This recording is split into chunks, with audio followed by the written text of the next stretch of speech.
siya yung magiging.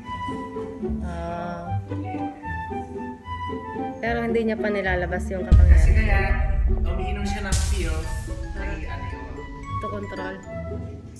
to control the menstruation. Gago. Naano pag tumawa ko.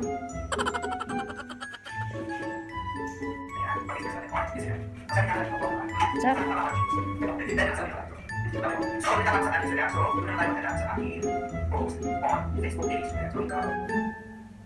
Sana pala ano ko dun. Malandi ka ba?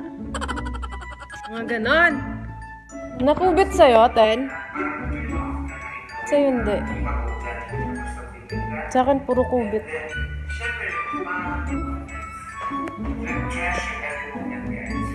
Bercy, pagod ba yan? Ha? Pagod ka, Bruce? Ay, pagod. Ha?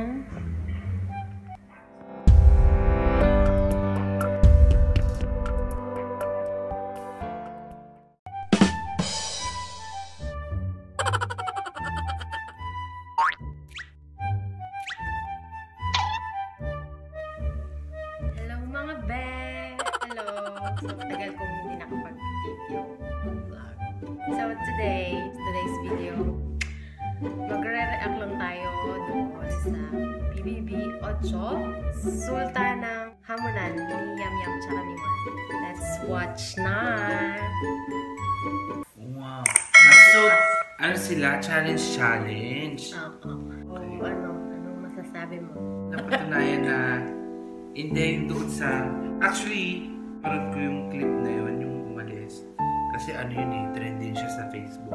So, napanood ko siya very, very slight lang. Habang naka-duty. So, sinilip ko lang. Nakakayak siya. Actually, napaluha ako nung first time. So, ngayon hindi na ako napaluha kasi medyo ano ko na eh. Napanood ko na. Pero yung lesson doon, there's no any race or no kapawan Japanese ka man, Filipino ka man. Basta nagkakaintindihan kayo. Parang yun yung yung sabi nga niya, kahit hindi daw niya naintindihan yung pagta-translate niya. Pero the fact na parang naiintindihan niya at hindi niya alam kung bakit niya naiintindihan. Parang ganun, di ba? Nakaka-proud si Yam Yam kasi sabi ni Kuya na iba natalo siya, pero proud pa rin sa kanya kasi parang hindi siya nagmataas doon. Napanood ko na kasi ito kahapon. Ako lang mag-isa kaya super luha.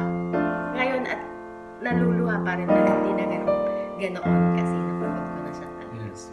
Yun lang. Yun lang. Napaluha din ba kayo? Paluha ba kayo ni Yam Yam? Gusto niyo na bang lumawas si Yam Yam? Kasi kami, ikaw. Ako hindi ako nanonood ng PBB ngayon. Ngayong season nila. Pero parang gusto ko kasi si Fumiya natin ba? Kasi parang ang ano niya eh. Jolly. Oo, parang gano'n. Gusto ko yung mga ganong characters sa loob ng bahay ni Kuya. Tapos ano pa sila ni Yam Yam, kaya tawag sa kanila Fumiyam. Fumiyam? Fumiyam. Kasi sila pwede namang Yamiya. Diba? Yamiya daw. Kayo suggestion nyo sa tandem nilang dalawa. Pero pag nagsama silang dalawa, nakakatawa talaga sila. Kasi yun nga, sabi niya, hindi sila magkaintindihan, pero hindi niya alam kung bakit niya naiintindihan si Yam Yam. Yung ganon. Kung mapapanood niyo yung mga unang video nila na past na nagkakilala sila, yun nakakatawa. Yun lang guys. Kasama na sa mga nominees si Yam Yam, kaya help nyo si Yam Yam sa next week na voting nila. Alam ko si Yam Yam, maraming voters yan. Kahatak yan ng voters. At hindi yan mapapaalis talaga ng basta-basta sa bahay. One more. Paano pag siya ang nominated din si Fumiya? Silang dalawa. Kung silang dalawa, ewan ko na lang. Ay, hindi ko pa alam. Malalaman natin yan sa mga susunod na araw. Kaya, ito natatapusin ng aming video. Yes. Salamat po, PBB 8. Sa mga, kasi may mga kilig moments doon, may mga nakakatawang araw nila, mga ganun bagay na nagpapasaya sa mga viewers. mga be! Salamat sa panonood mga be! Ay, be! Justin, be! Panoorin mo to, be. May enjoy mo to, be. Nanonood din kasi ng PBB show. Gusto niya kasi dati si si Abby tsaka si Andre. Yay! Ayoko nun! Mas gusto ko si Lu tsaka si Andre. Yes! Mas gusto ko nga din sila. Asya na!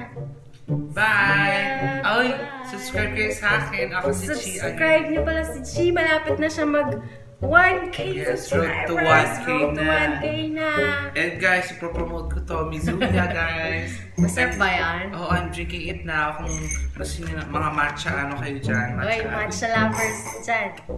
Meron dito sa Doha, meron din sa Pinas, and all over the world. Yes. Wow! Sa dati naming, sa dati kong work, may matcha, sa loob. Matcha. Matcha shakes. Yun. Ang ito kasi pampapaya.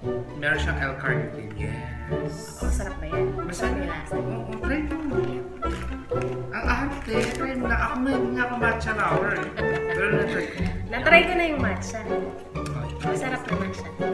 Subscribe. Ako si Chia. Subscribe and do not forget to subscribe to my channel. Also, please like this video. and share the video na rin. Yes. Comment down below kung ano po yung